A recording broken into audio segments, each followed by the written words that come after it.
Bueno, hoy quiero compartir con ustedes un tema que he titulado La necesidad de la comunión cristiana.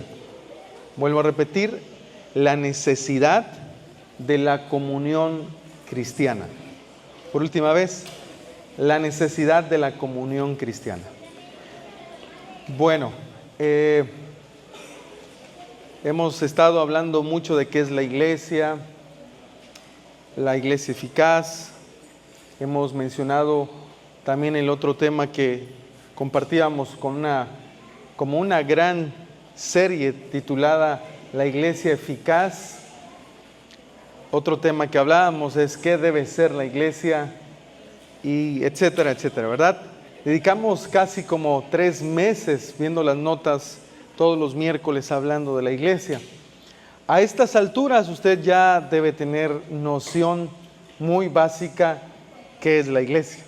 La iglesia eficaz, la estructura de una iglesia eficaz, por qué se llama iglesia, los llamados afuera y todo lo que hemos estudiado. Pero hoy vamos a hablar de la necesidad de la comunión cristiana. Y permítame introducirme brevemente con estas palabras. Los avances tecnológicos en las últimas décadas están revolucionando nuestras relaciones personales, ¿verdad? Está todo muy acelerado, a la vez eso es bueno, eso nos alegra. Usted puede entrar al sistema operativo que le agrade, a la aplicación que le agrade, sea de su propio dispositivo o una aplicación descargada para hacer videollamadas y conectarnos con las personas más lejanas en nuestra vida y nos ponen en la comunión a distancia, ¿verdad? Esto ha sido un avance acelerado. Pero por otra parte, estas herramientas, debemos saberlo bien, nunca van a reemplazar la comunión personal que Dios desea en los miembros de su iglesia. Nunca.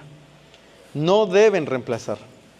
Ninguna red social ni ningún dispositivo debe reemplazar nuestra comunión personal como miembros del cuerpo de Cristo.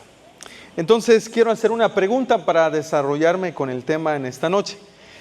¿Cuál es el propósito y la verdadera importancia de la comunión de la vida de la iglesia?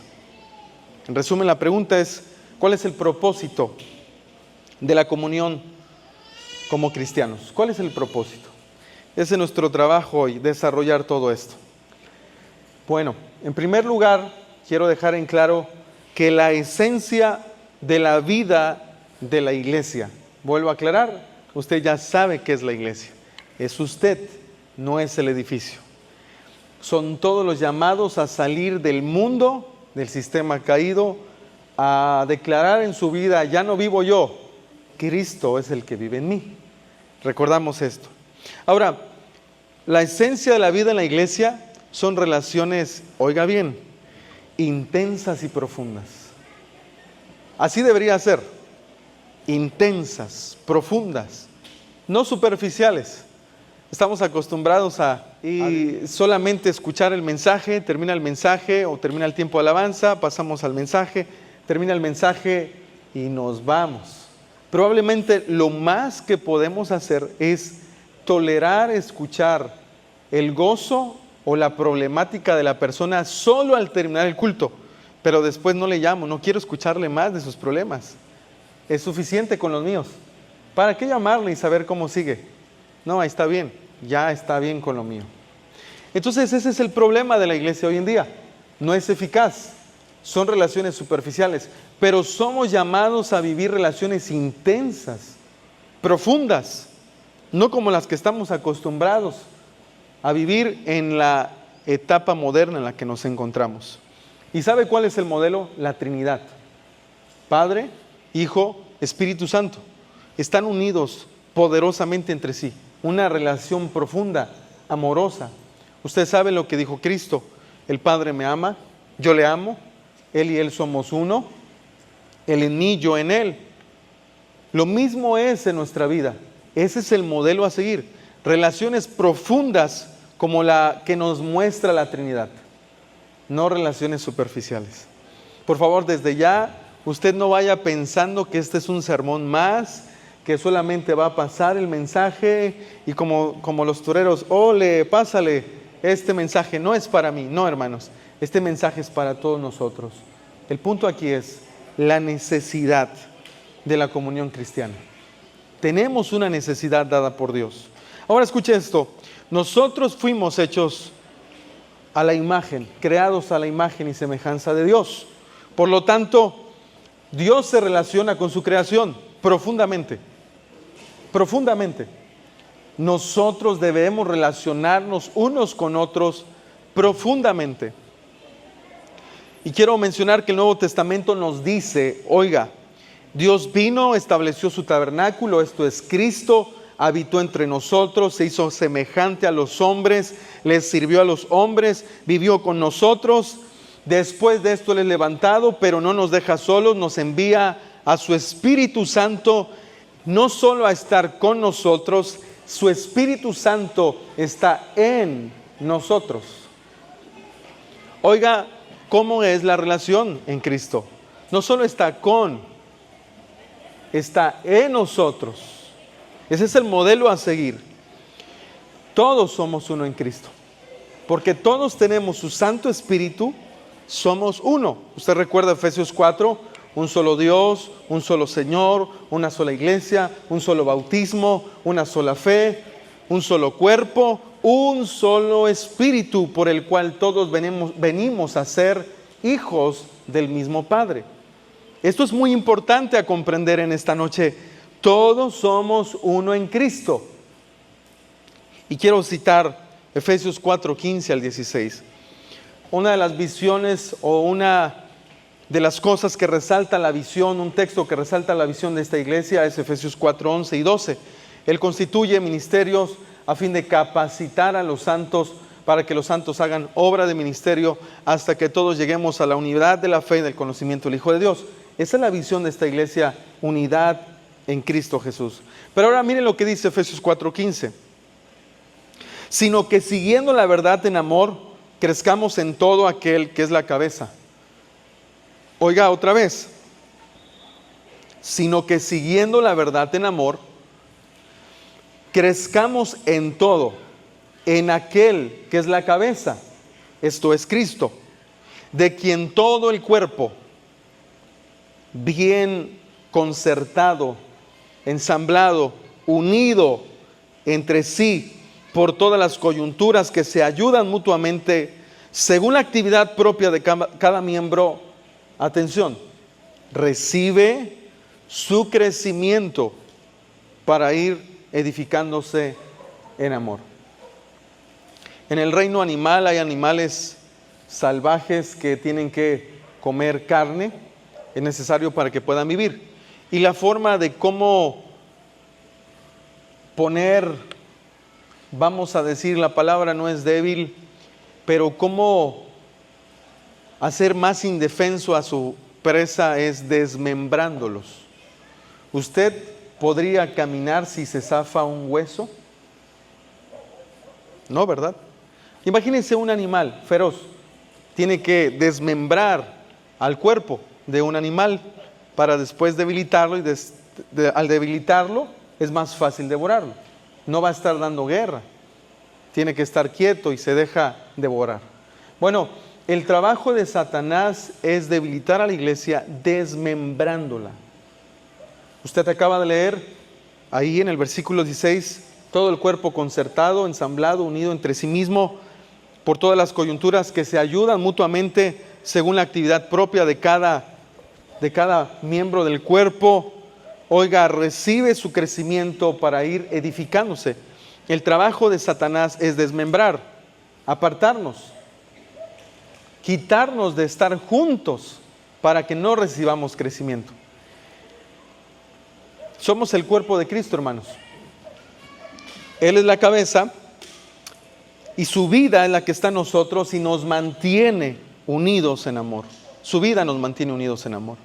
Ahora, Filipenses 2:1 al 5, con palabras bíblicas quiero mencionarlo. Por tanto, si hay alguna consolación en Cristo, si algún consuelo de amor, si alguna comunión del Espíritu, si algún afecto entrañable, si alguna misericordia, esto se lo está diciendo a la iglesia, mire, completen mi gozo, sintiendo lo mismo, teniendo el mismo amor, unidos, sintiendo una misma cosa.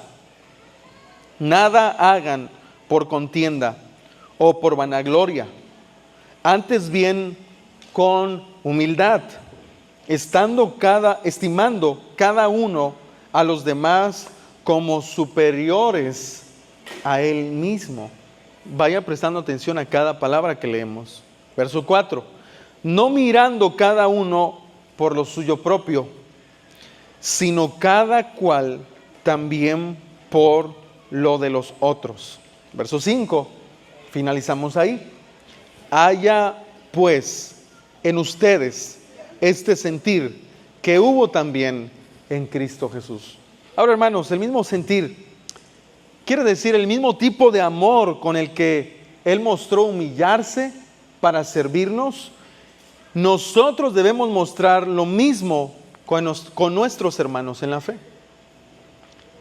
El mismo amor que Él sintió, que le hizo humillarse a sí mismo, vuelvo a repetir, es el mismo amor que debemos mostrar para con nuestros hermanos en la fe. El mismo. Haya pues en nosotros, en ustedes, el mismo sentir que hubo en Cristo Jesús.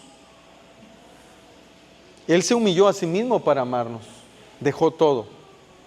Ahora, ¿puede volver conmigo al versículo 4?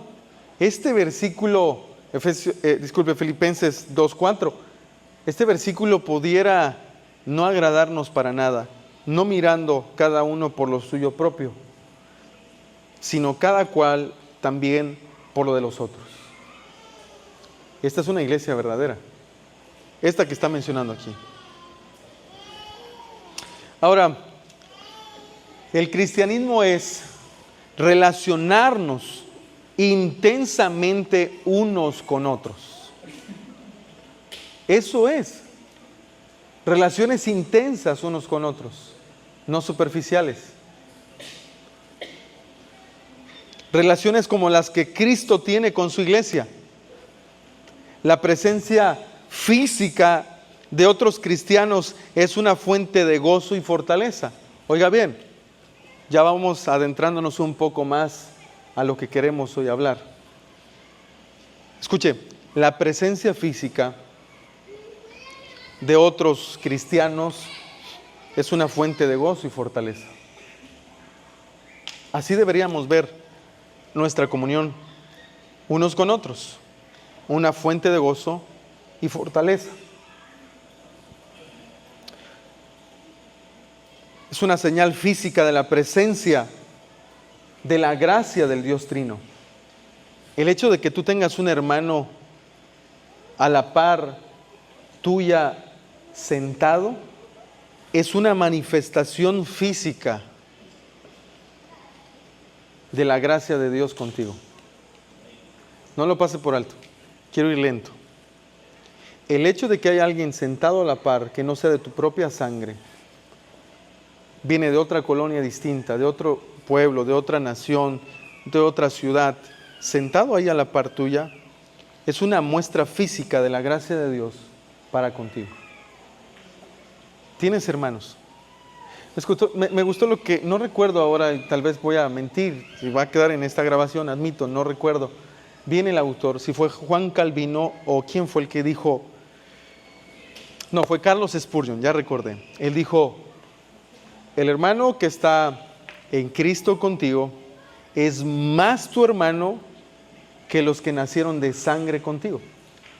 Porque la misma sangre que compró a esa persona que lo redimió y está sentado a tu par, es la misma sangre que te compró a ti. A veces la gente de nuestra propia sangre no quiere. Mismo Pablo, apóstol Pablo, dijo, quisiera que mis hermanos contemporáneos de mi misma sangre, mi misma nación, fueran salvos y yo ser anatema, pero esto no es posible. Escuche esto, la persona que tienes a la par está sentado aquí porque experimentó el mismo gozo por el arrepentimiento de sus pecados está sentado hoy aquí porque ha experimentado el amor de Cristo, la fe en Cristo, la esperanza en Cristo, la gracia en Cristo, la llenura de su presencia en Cristo Jesús. Esa persona que está a la par es una presencia, una manifestación física de la gracia, de la presencia de la gracia de Dios en tu vida. No subestimes, no menosprecies al que tienes a la par, al que tienes enfrente, atrás de ti. Créeme, es la manifestación física de Dios que Él ha derramado gracia con nosotros. Ahora, en palabras de un escritor, él dijo lo siguiente: cuán inagotables son las riquezas que se abren a aquellos a quienes por la voluntad de Dios tienen privilegio de vivir en comunión con otros cristianos. En resumen, qué afortunados aquellos que tienen comunión con otras personas, porque eso es la riqueza de Dios para con ellos. El que tenga dicho privilegio, dice este autor, agradezca a Dios de rodillas. Esto es gracia. Vivir en comunión con cristianos.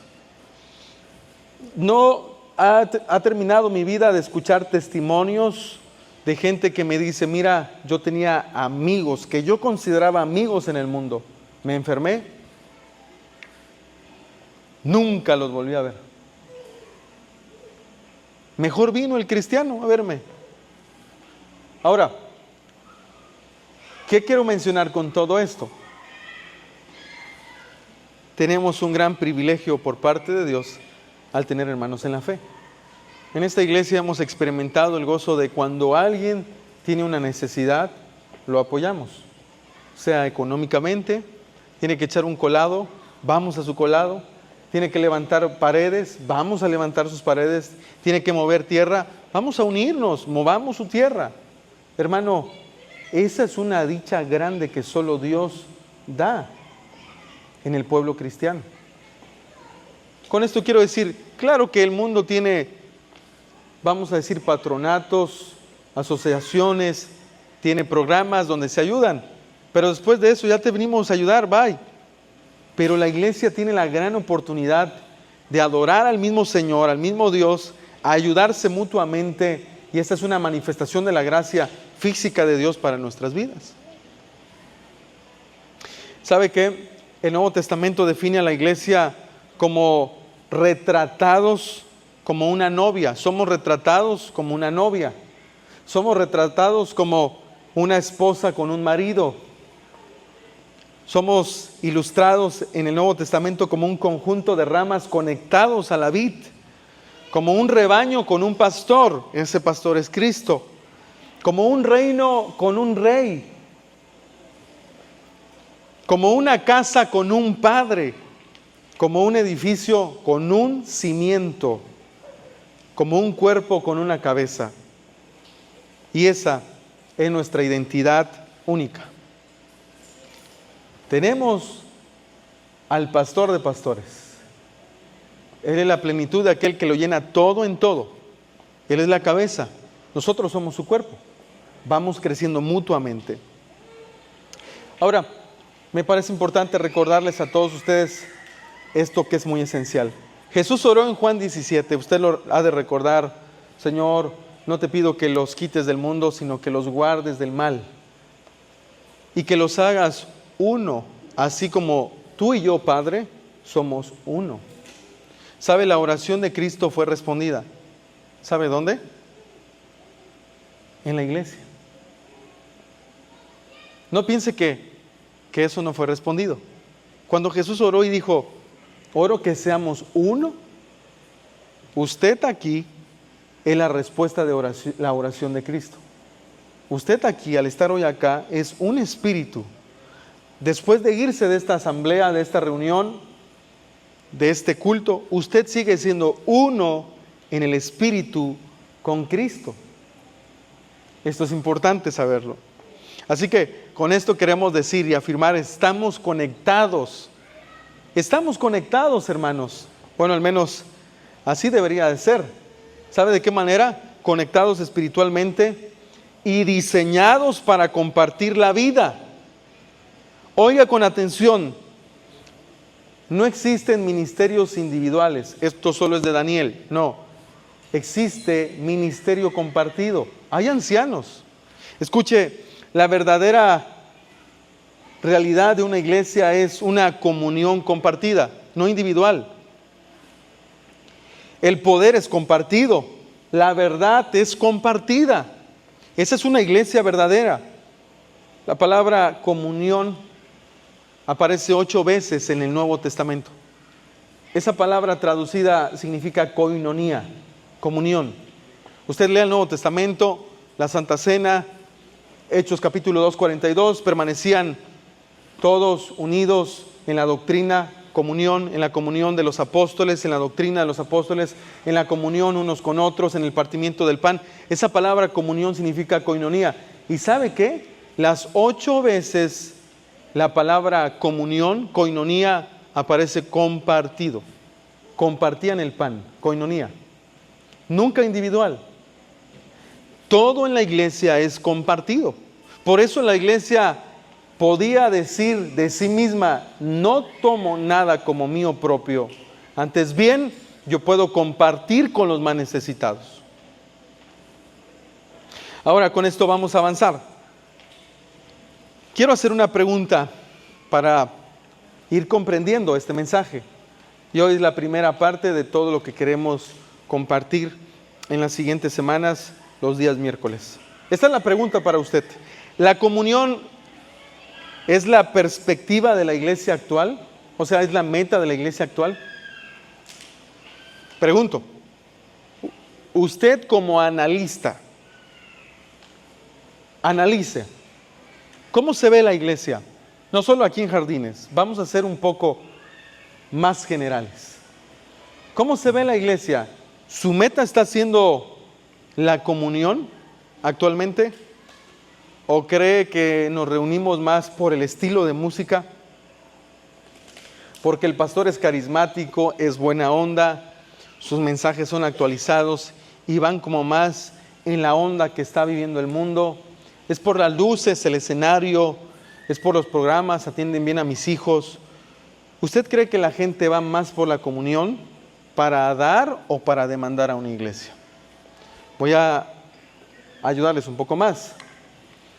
Se hizo en una ocasión un examen, un test, como se le llama, para analizar el pensamiento de las personas en una iglesia. Y preguntaban: para ti, ¿cómo debería ser una iglesia? La mayoría de respuestas en ese test decía: queremos un mejor líder de alabanza, mejores instrumentos, una mejor pantalla. Quiero a los mejores maestros para darle clases a mis hijos. Quiero la mejor cafetería en la iglesia. Quisiera que agregaran juegos para que al finalizar el evento, al finalizar los cultos, tengamos un tiempo de entretenimiento. Entonces, se llegó a la conclusión que eso no es la iglesia. Bíblicamente, los que hicieron el test dijeron: para nada la gente que se congrega entiende que es la iglesia. Todos rendían, nadie consideraba, todos eran de un mismo sentir, oraban, ayudaban, estaban juntos, unánimes, compartían. En ningún momento va a encontrar que la iglesia demandaba: quiero al mejor pastor, al mejor orador, al mejor intercesor, a los mejores maestros para mis hijos, el mejor escenario. Nunca en la Biblia usted va a encontrar que la iglesia demanda. La iglesia lo rinde todo. Todos lo rinden, absolutamente todo. Y sabe, esta es mi pregunta: ¿la comunión es la meta de la iglesia actual, hermanos? Respuesta: no. Estamos más lejos, vamos a decirlo, estamos más perdidos que antes referente a la comunión. Respecto a la comunión, la iglesia posmoderna, actual, está perdida. No entiende, no comprende qué es la comunión. Es un regalo de Dios. El hecho de que haya alguien sentado a tu par es un regalo de Dios. Valora a ese hermano, valóralo, porque él es parte del cuerpo, él es su miembro, y dice que todas las coyunturas unidas entre sí se ayudan mutuamente para crecer. Hermano, tú necesitas a los hermanos que se congregan aquí para crecer en tu fe, en alguna otra necesidad. Qué lindo cuando, no estoy deseando esto, pero cuando alguien fallece en nuestra congre, ¿qué hacemos? Un culto. Respaldemos, lleven las bocinas, vamos a cantar, ayudemos. ¿Qué hay que hacer? Hay que escarbar donde se va a enterrar el cuerpo. Hermano, puedes hacer este mandado y todo es maravilloso. Algunos no valoran eso, algunos otros sí. Lo que quiero mencionar es, qué regalo tan maravillosa la comunión. Pero, ¿esa es la meta de la iglesia actual? No. ¿Sabe por qué? Vamos a entrar en tema un poco más. El entretenimiento ha afectado la mente de la gente por los medios tecnológicos. Aunque la televisión es una experiencia grupal, usted sabe, las televisiones se hacen más grandes para hacer más grupos grandes que puedan ver una película o lo que sea que tengan que ver. Pero no solo esto, las pantallas se han vuelto también más pequeñas. Vamos a mencionarlo, un celular o unos lentes inteligentes. ¿Sabe para qué se han hecho más pequeños? Para que cada persona cree su propio mundo privado. Para eso. El celular es el dispositivo más egoísta jamás inventado. En su celular usted no tiene el género de música que le gusta al otro. No tiene las fotografías, aplicaciones que le gustan al otro. Es el dispositivo más egoísta que tenemos todos nosotros. Lo personalizamos a nuestra forma, a nuestra manera. Hacemos con él lo que nosotros queremos. En el pasado, el teléfono se usaba para llamadas. Hoy en día se usa para eso, pero menos que eso. Hoy se usa, ¿sabe para qué? Para crear un mundo privado. Esa es la realidad.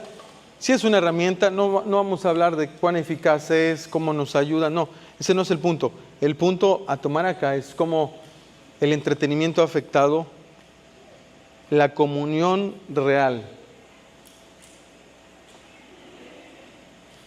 de una iglesia. ¿Sí me doy a entender, verdad? ¿Sí o no? Bueno, ahora escuche. En el teléfono usted escoge sus relaciones. Usted sabe que en Instagram o red social que usted quiera, lo tengo o no lo tengo de amigo, perfil privado o público. Sí, ¿verdad? Usted escoge sus relaciones. Usted hace un mundo privado ahí. Quien entra en su mundo o quien no entra en su mundo es decisión de usted. Se vuelve usted su propio Dios ahí, en el teléfono. Usted decide quién ve o no ve su estado. Usted dice, no pongo al pastor porque se va a enterar de que subo. Ok, escuche. En el teléfono nos hacemos creadores de nuestro propio universo privado. Y afuera de ese universo, de ese espacio, están todos aquellos a quien usted rechaza. Ese no porque no lo va a tomar con madurez. O ese no porque no me cae bien. Pero eso no es la iglesia, hermanos. La iglesia es, literalmente, yo necesito involucrarme con todos los que Cristo ha salvado. ¿Por qué cree que aparecen versículos como sopórtense unos a otros? Si no apareciera esa palabra, Cristo nos hubiera garantizado, voy a meter a pura gente perfecta, que ya no tiene problemas con su carácter. Pero Cristo puso ahí, sopórtense unos con otros en el amor de Cristo, porque Él sabe que hay algunos que todavía son chismosos y deben trabajar con el chisme. Algunos envidiosos que solo critican Aún van a estar en el cuerpo. Y Cristo te dice, sopórtalos, entiéndelos, ámalos en amor. Usted leía Filipenses, haya pues en nosotros el mismo amor que hubo en Cristo, la misma humildad con la que Él se hizo hombre. Hermanos, Él no tenía necesidad, no debía hacerse hombre. Sin embargo, Él lo eligió. ¿Para qué? Para hacernos parte de su pueblo, de su iglesia. Esto es muy importante comprender. Un escritor llamado Carl Trueman dijo, el lenguaje de la amistad ha sido secuestrado. Aclaro, Carl no es cristiano. Él es un analista de la sociedad y él dice, el lenguaje de la amistad ha sido secuestrado y abaratado por las redes sociales. El lenguaje de Facebook refleja y alienta lo infantil. Lo infantil se ha vuelto algo así como una enfermedad textualmente contagiada. ¿Por qué él menciona lo infantil? Porque si hay algo que define a un niño es el egoísmo. Llora cuando quiere su mamila, su biberón, no sé cómo lo llaman. Llora si otro niño tiene un juguete más lindo que el de él. Y empieza. Esto es inmadurez. Eso ha arrebatado, ha abaratado el lenguaje de la verdad, de la verdadera amistad. Ahora, la pregunta aquí es, ¿en qué se ha convertido la iglesia, hermanos?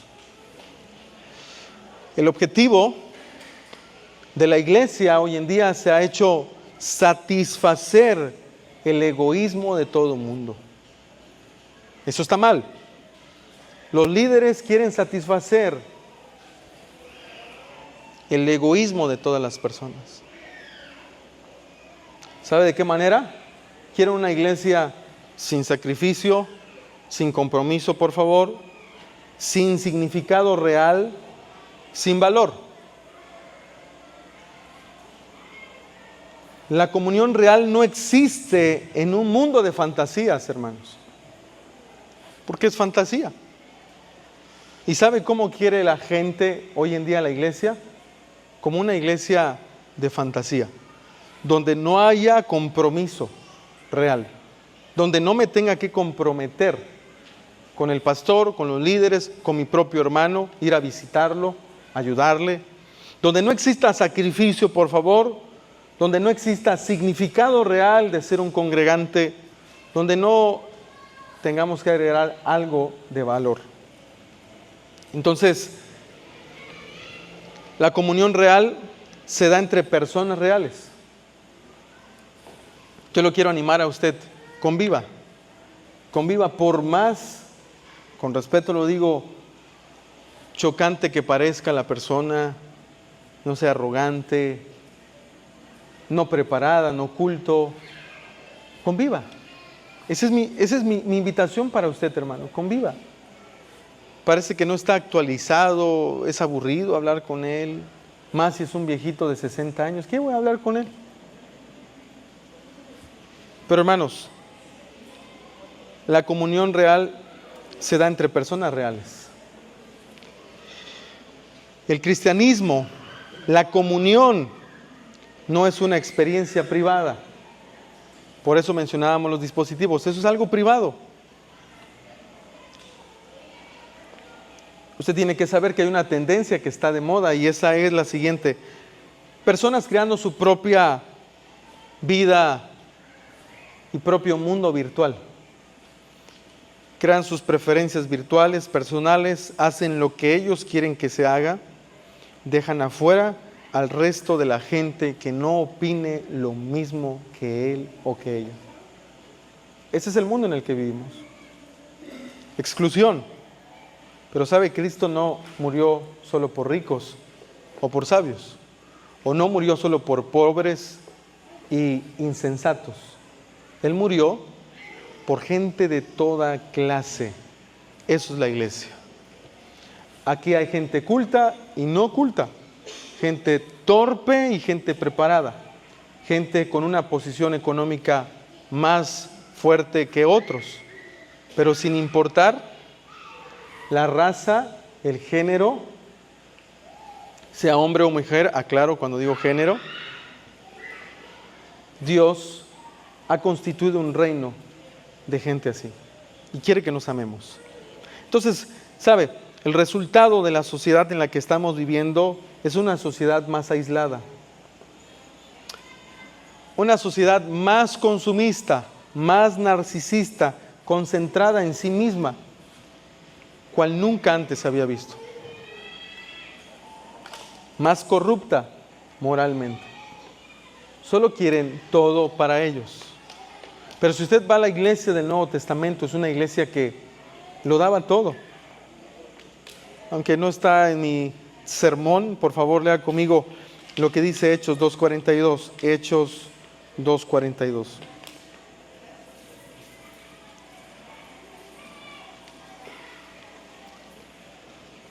Si usted está ahí, leamos juntos. Y perseveraban en la doctrina de los apóstoles, en la comunión unos con otros, en el partimiento del pan y en las oraciones. Vamos al 43. Sobrevino temor a toda persona, muchas maravillas y señales eran hechas por los apóstoles. Todos los que habían creído estaban juntos, tenían en común todas las cosas y vendían sus propiedades, sus bienes, y lo repartían a todos según la necesidad de cada uno. Y perseverando unidos cada día en el templo. Oiga, quiero agregarle un poco al texto para ilustrarlo mejor. Y terminando ahí la reunión del templo, se iban a las casas y compartían un cafecito con pan. Oiga, todos los días en el templo y al finalizar la reunión, oiga hermano, vamos a la casa a tomar café. Sí hermano, vamos. Y en lugar de regresar a tu mundo virtual privado, tienes comunión. Llegas con gozo y sigues trabajando si tienes que trabajar, tienes una tarea de la universidad, lo que sea que tengas que hacer, regresas y dices, está bien, tengo que seguir, pero vengo contento, gozoso. Eso es lo que está diciendo el texto. Miren lo que sigue diciendo ahí. Comían juntos, con alegría. Si alguien era rico, sencillez de corazón, si le ofrecían frijolitos, la cosa es que fui a la casa de mi hermano. Si era una persona humilde y lo invitaba a alguien rico, usted y yo ya estudiamos quiénes eran los congregantes de la iglesia primitiva, en su mayoría eran pobres.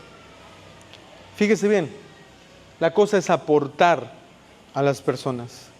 47. Alabando a Dios y teniendo favor con todo el pueblo. Y el Señor añadía cada día a la iglesia los que habían de ser salvos. Qué lindo, ¿no? Ahora, hermanos, ¿esto es algo único para la iglesia primitiva? No. Esta carta quedó para ser ejemplo a todas las iglesias que creen en Cristo Jesús.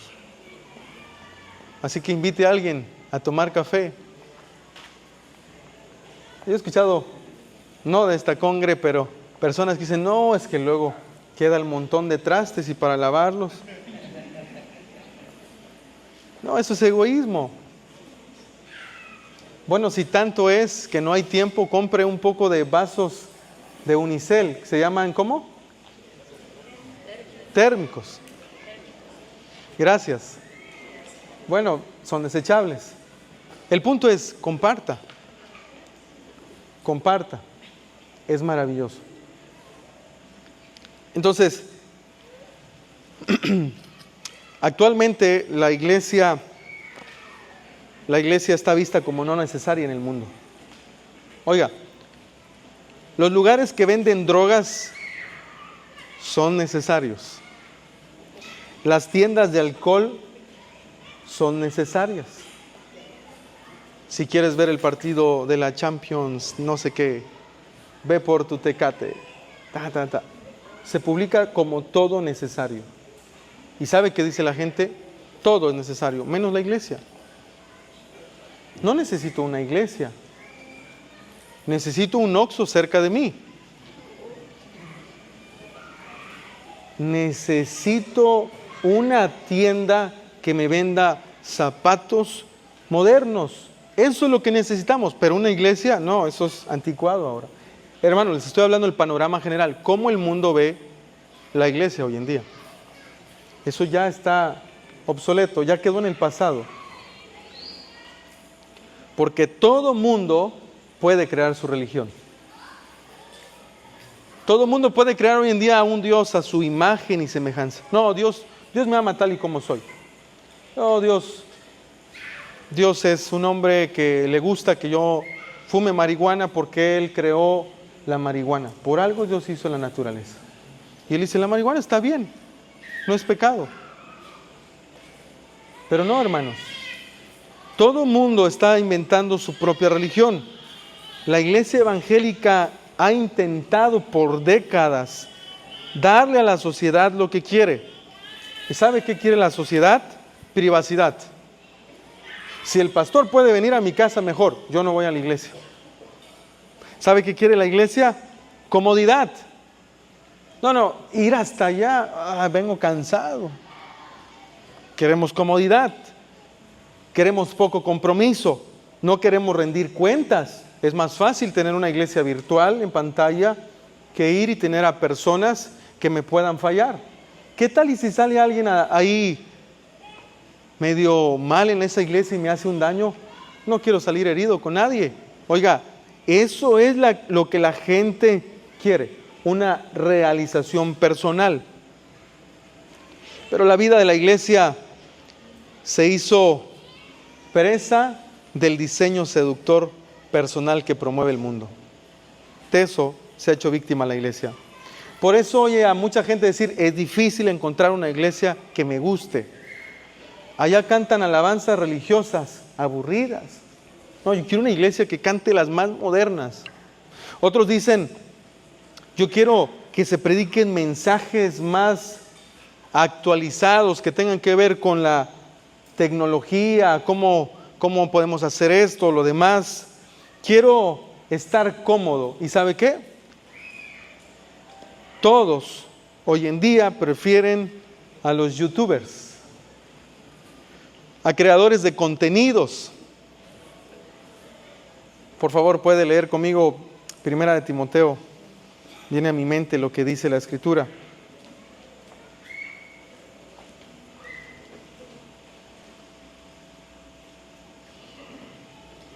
A ver, vamos a leer Segunda de Timoteo. Creo que está todavía mucho mejor. Deme un momento, le digo la cita. Segunda de Timoteo.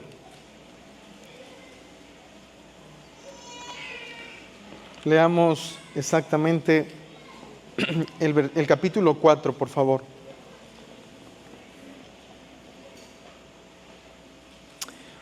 Voy a leer el versículo 3. El versículo 1 y 2 están de maravilla, pero no es el punto predicarlos hoy. Miren lo que dice el versículo 3. Porque vendrá tiempo cuando no sufrirán la sana doctrina, sino que teniendo comezón de oír, se amontonarán maestros conforme a sus propios pecados. Eso significa concupiscencias. Y apartarán de la verdad del oído, y se volverán a las fábulas. Interesante, ¿no? Se van a amontonar predicadores. Hermano, hoy en día más que nunca en YouTube, usted dice, yo no necesito ir a la iglesia, solo pongo una prédica y ahí están mis mejores predicadores que me predican a mi manera. Punto. Ellos están de acuerdo con lo que yo creo. Dios permite esto y Él lo dice. Y como Él lo dice, estoy de acuerdo con Él. Entonces no hay necesidad de iglesia. Eso ya quedó en el pasado. ¿Para qué ir a la iglesia? Ahí la gente te lastima, es hipócrita, ahí la gente es mentirosa, está peor que yo. Ese es el famoso discurso, no de uno, de muchos hermanos. Ahora escuche. ¿Por qué en una iglesia se necesita gente comprometida? Porque en una iglesia que ama a Cristo es una iglesia real, y en una iglesia real se requiere compromiso. En una iglesia real usted tiene que enfrentar a una persona. De pronto, usted va a tener que enfrentar a algún hermano que peca contra usted. Esto es cierto, hermanos. Y no tema, porque en su mayoría mucha gente dice, ¿y si me enfrento con un hipócrita? ¿Y si alguien llega y no es de mi agrado? ¿Si escucho un mensaje que no me gusta? ¿Si está el grupo de alabanza que siempre canta y desentonado y desafinado? Bueno, ore por ellos, anímelos y dígales, oye hermano, ensaya por favor, que no se te desafine ya la voz. Pero, hermano, esto no debería desacreditar a la iglesia para usted.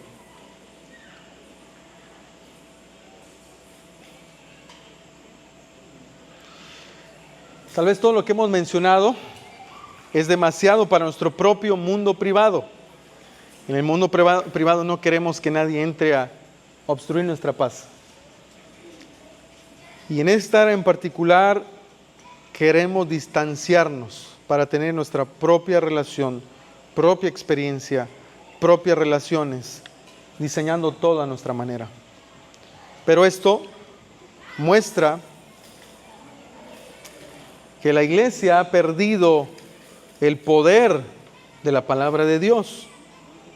Cuando la gente crea su mundo, saca la verdad de la iglesia, saca la realidad, elimina lo racional, elimina las relaciones, esa iglesia ha fracasado. Cuando usted elimina las relaciones, esa iglesia ha fracasado. Cuando usted elimina lo racional en una iglesia, esa iglesia ha fracasado. Voy finalizando. Así que hermanos, la iglesia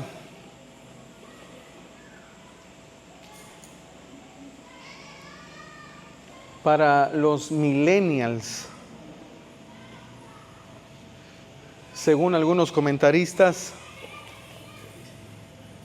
no es necesario. Y muchos comentaristas dicen, los jóvenes están yendo de la iglesia porque están yendo tras Jesús. Eso es mentira, hermanos, eso es preocupante. ¿Cómo pueden ir tras Jesús dejando la iglesia? Si la iglesia es su cuerpo.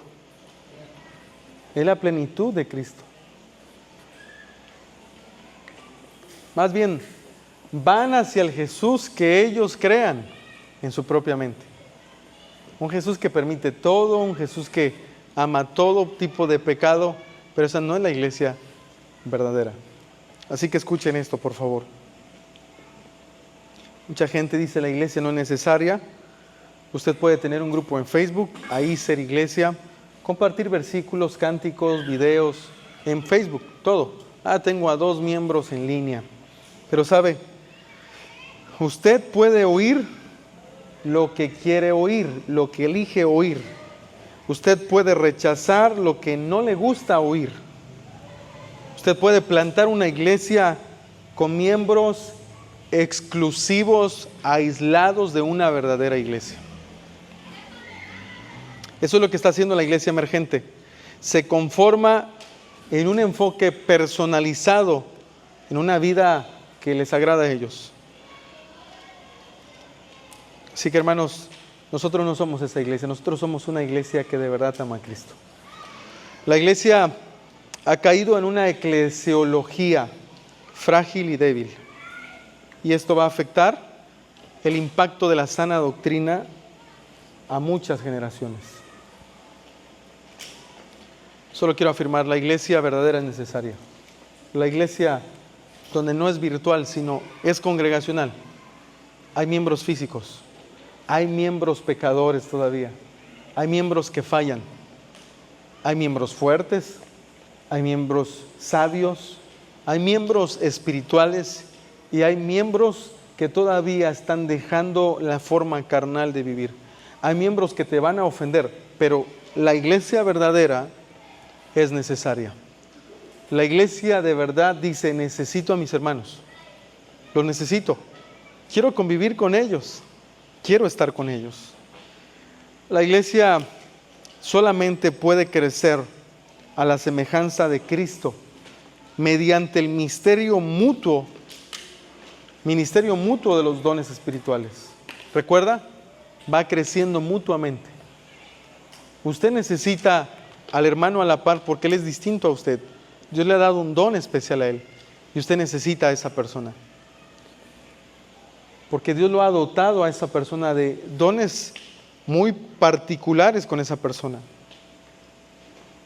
¿Sabe? Nos necesitamos unos a otros y no podemos operar sin los demás. Esa es la iglesia verdadera. Una iglesia verdadera no puede operar por sí sola, individualmente, particularmente. Una iglesia verdadera opera solo con la ayuda de los demás.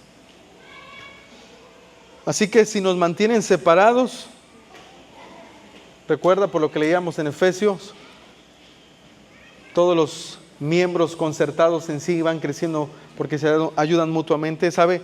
Si nos mantienen separados, simplemente van a causar un cortocircuito en nuestra vida y en nuestro crecimiento y testimonio hacia los demás. No necesitamos unos a otros, hermanos. Por favor, no menosprecie a la iglesia. El tema que hoy quise simplemente introducirme con palabras así suaves, porque ya con lo que viene vamos a entrar con todo, es simplemente decir que hay una necesidad de comunión cristiana. Necesitamos una iglesia verdadera. Una iglesia real tiene a personas realmente vivas, físicamente vivas, que tienen problemas, que tienen virtudes, que tienen altibajos, que tienen dones, que tienen gracia, pero también un lado no tan lleno de gracia, pero a pesar de eso se soporta en amor. Se ayudan mutuamente y por la ayuda que se dan mutuamente van creciendo hasta llegar a ser perfectos en Cristo Jesús. Así como estamos, oremos. Padre, por favor ayúdanos a crecer en la comunión verdadera en Cristo. Una iglesia verdadera. Ayúdanos a crecer, ayúdanos a crecer, ayúdanos. Aleja de nuestra mente, Señor, el deseo egoísta de tener un mundo privado donde yo digo quién siempre